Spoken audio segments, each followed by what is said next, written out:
Welcome back, I'm John Furrier with theCUBE. We are here in our NYSE studio. Of course, we have our Palo Alto studio connecting Silicon Valley and Wall Street. Technology is the market, all the stocks, all of our lives are infused with technology. The smartphone cloud generation, now the AI native generation is upon us. The AI infrastructure is expanding very, very fast. And again, we'll continue to tell that story of AI factories at the edge. Of course, the real world and digital worlds coming together. Matt Rogers here, CEO of Mill, company tackling a unique problem, but it's kind of a climate change opportunity, but it's also a very clever device, also the co-founder of Nest. Great to see you again, thanks for coming back in. Great to be back. Thanks for having me. So I just love your pedigree, if I can say that word. Nest, Apple, you're tinkering, you're building, you're engineering, your new venture. Give a quick update, because you were in early. I know there's a lot of updates I want to get to quickly, but to give a quick overview of what you guys are doing. Yes, I'm building a company called Mill, and we're building a waste technology company where we're combining AI and hardware to prevent waste and build a new waste system. We started with a product at home, a residential food recycler, which helps people manage food waste at home.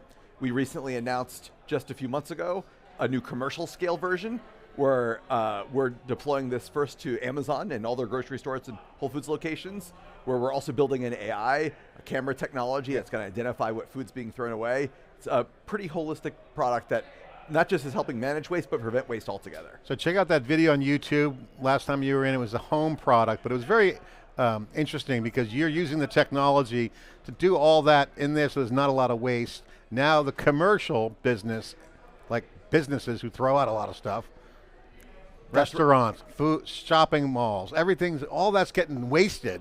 You have technology. Explain the secret sauce to what you guys do. Yes, so about half the food we waste comes from homes, the other half from businesses.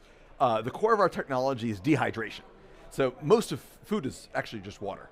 So you think about like those garbage trucks that are driving on our neighborhoods, 80% of food is water.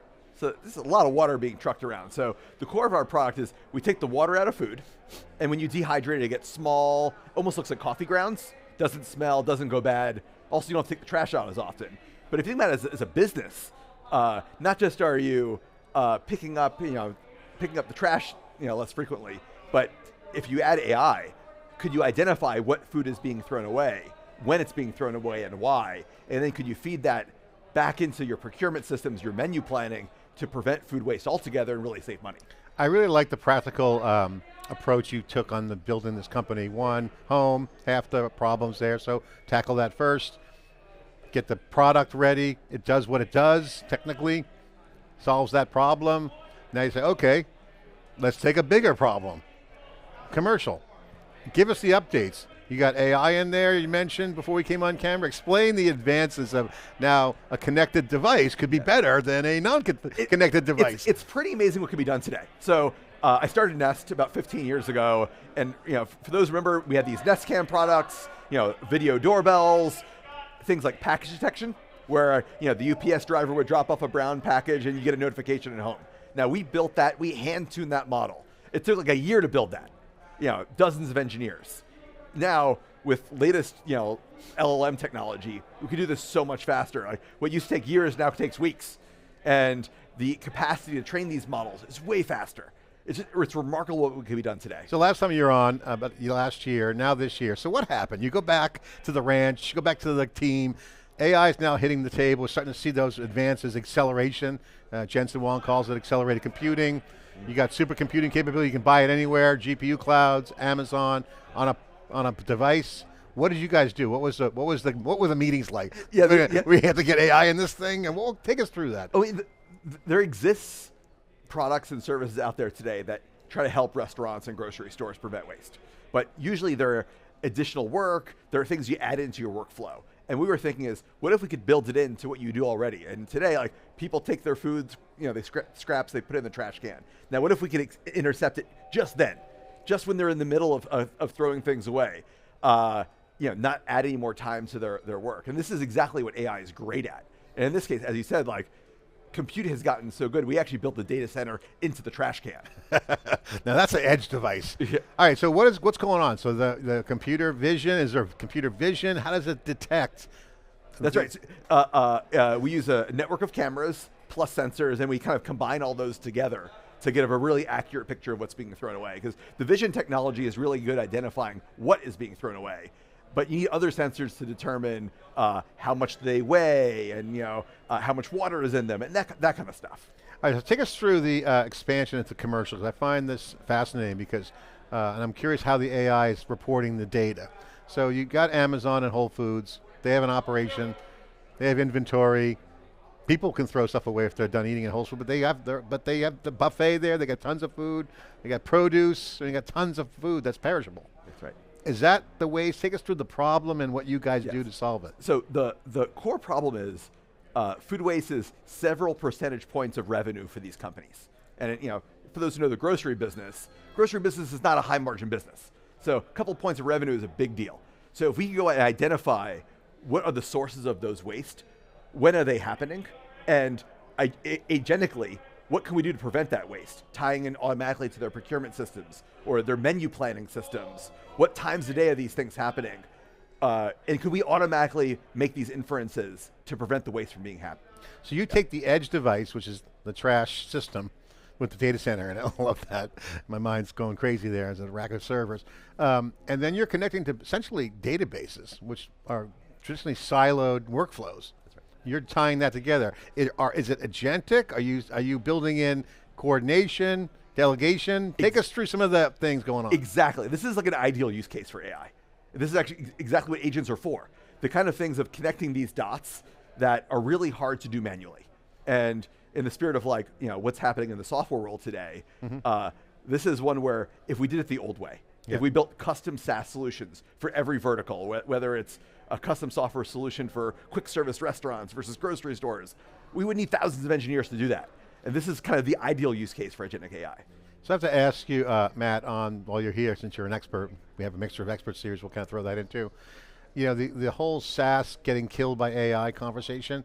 I interviewed OpenTable last week. They were here, maybe around for 20 plus years. They got tons of venues. Took a lot of work to get that supply chain down. They got the demand side with the user base. They're a SaaS app. They're like the textbook cloud app. I mean, you get a restaurant order.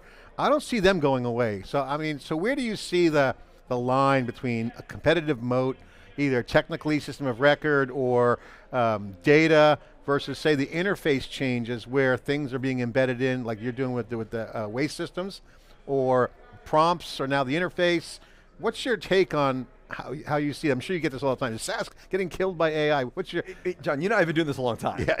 We've seen the arcs of technology, and think back to 1999 when Cisco was the most valuable company in the world, right? The rise and fall of technology companies is one that's tale as old as last several decades. I think about companies like Nokia and RIM and what happened after with the iPhone. The question with these SaaS companies is now the barrier to entry has gone down, and custom solutions can be built much faster. How are they evolving their businesses?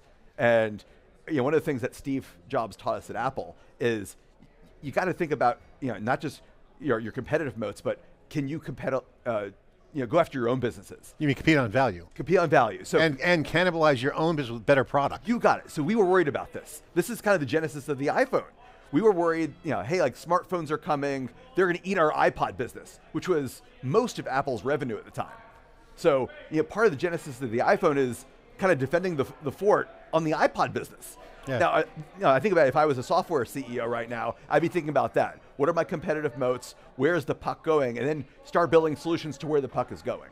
And so that is classic business strategy, product market fit. Question isn't, are we going to be around? The question is product market. That's right. What you're saying. That's right. And in this case, the market is shifting and product is shifting at the same time. The competitive moat that a lot of SaaS companies had of it would take tens of thousands of engineers to build this product. That barrier has gone down. Yeah. So, they have to think about their moats differently. And that is the interface. All right, so back to where you're going with this, because you're now, again, one of my favorite topics that I'm working on is hyperconverged edge. You're a working example of a device perfectly positioned for being an edge device. You got compute in the device itself, or the system. It's a system, it's not like a device, it's not a tool. Right. You're building essentially an OS within the system. Yes. It's going to connect in. eventually the model's going to want to come down to your device and make you smarter. How do you see that going on your vision? Because as the world gets smarter, intelligent-wise, you're just another node in the network, in this case multiple nodes, because Amazon has them all over themselves. There's their network, then there's the external network coming together. How do you see that architecture emerging? Yeah, I think actually even back to my time at Nest, my co-founder Tony Fidel and I envisioned this even back then. And at the time, technology was just not good enough. We actually wanted to be able to build all the computer vision into the Nest Cam itself. And it was just, we were just not there yet. But we're at the point now where I think it can be done. And I think from a privacy standpoint, but also just like a compute resources, an energy perspective, it's much better to do these things locally. The more local, the better. And being able to just download a new model or take the inferences and learnings from all of the nodes of the network and build new updates to the model and push that back down to the edge. I think this is the way of the future. I think this is where things are going. All right, so you brought up Steve Jobs, who lived in my town, Lorraine and Steve. He always, my friends that worked from, so he always had a question they would ask people in the interview process. So I'll ask you, for Neil, what's the coolest thing you're working on right now? Ooh, I think the coolest thing we're working on is this AI on the edge. It's really where the puck is going. I think about the amount of data center build out that's happening right now and the massive CapEx that we're building out.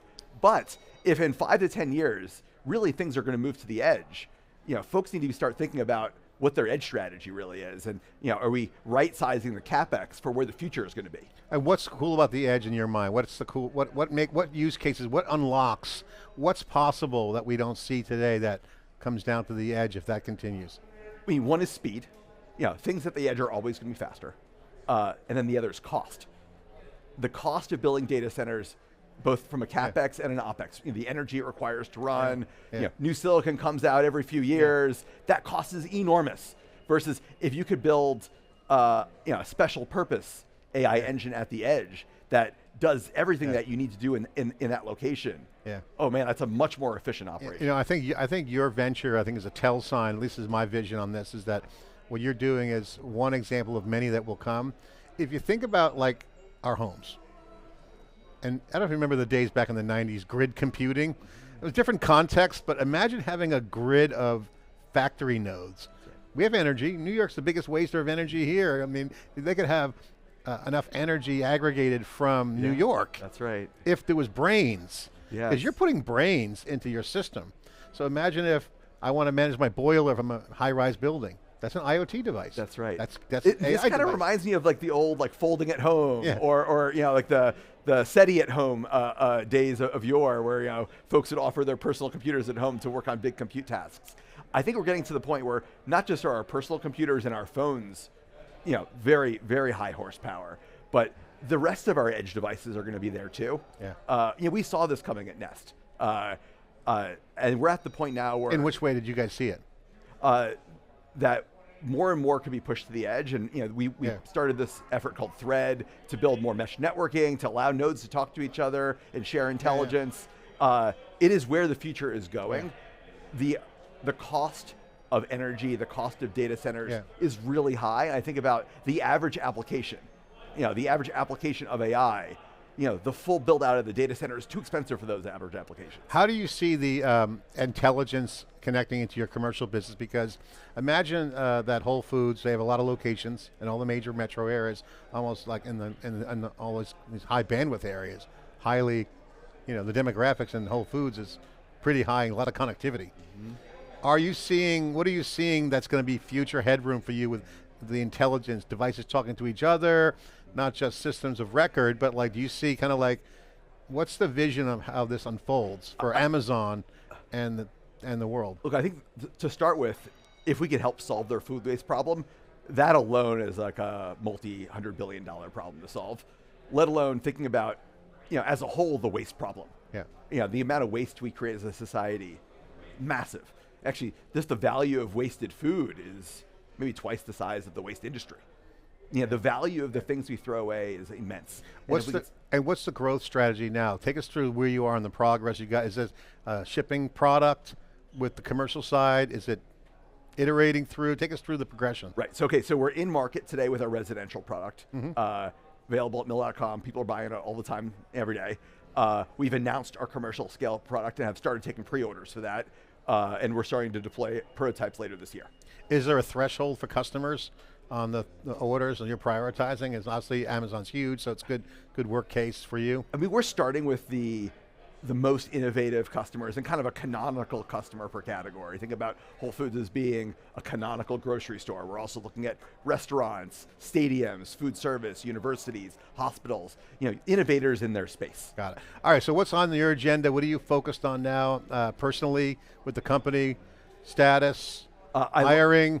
Put a plug in. Yeah, so always love meeting with customers, meeting with folks in the waste industry. I spend a lot of time in DC talking about the waste issue, meeting with mayors around the country, talking about waste at a local level. This is one of these issues that pretty much everyone can get behind. There's no pro-waste people out there. Yeah, you're not getting a lot of no's. It's more like, how do you do it? What's the cost? Right. Is it viable? That's right, you got it. And what's your answer to that when they say, okay, we love it. What's the cost? Like, what's the blocker? Why isn't it going faster? Is there evolution? I think at this point we've found that product market fit where the product has a clear return on investment and pays for itself. And once you find that, right, then there's no green premium. This thing will sell itself. All right, so for the folks that are out there watching with your history, I love the little throwback there with Apple and Nest. For people who are trying to run their business right now, they're going through the strategy risk. That was last year. This whole AI. This is an execution risk mode right now because it's pretty obvious where the world's going. That's right. So it's an AI or die. That's almost an extinction event. It's like the internet, dying, killing, a lot of other things. It just gets better. Yes. What advice would you give folks as they start thinking about their operations, their products, how to optimize their people, process, and technology for the future? And how, obviously they're not going to lay off the entire company. Productivity kicks in. That's an easy one. But what else should be executives and leaders be thinking about as technology drives their business model transformation? Be open to the change and be out there learning about new solutions. And if you don't have someone on your leadership team who's kind of your forward scout, you should probably have one who's doing it. We certainly do. And I think about the change that's happening in this space is a change that we've felt and seen before, but maybe not this fast. Speed's key. The speed is totally different. Think about the Blockbuster to Netflix transition, or the BlackBerry to iPhone transition, or the web to mobile transition. Those transitions took years. This one feels different, it feels faster. And what's a forward scout look like? Someone who's meeting with the AI platform companies, who's aware of all the new AI applications that are being built. Things like Harvey, that's automating a lot of legal software. Things like that. Like, what are the specific applications that can apply to your business and make you faster? All right, Matt, thanks for coming on, really appreciate it. Any predictions for this year, just in the industry? Market's down a little bit today, it's up and down, the SaaS company's going up and down, AI infrastructures, people are trying to figure that out. What's your take on the technology as the market? I'm excited. I think this is going to be a really exciting year. I look forward to some really big tech IPOs later this year. I think that's something a lot of us have been waiting for a long time. I think it's going to be an exciting year. Great to have you on. Great Congratulations. Thank you. Great story. Not only are they doing some really cool technical things, it's really at the center of a lot of societal problems. Food waste is a big problem. The money's quantifiable, the business benefits are massive, but also from a climate change and earth standpoint, societal benefits are off the charts. These are kind of the missions. We'll see a lot more of these missions and the capitalism behind it, making it happen and funding it. Of course, theCUBE's doing its part to bring it to you. Thanks for watching.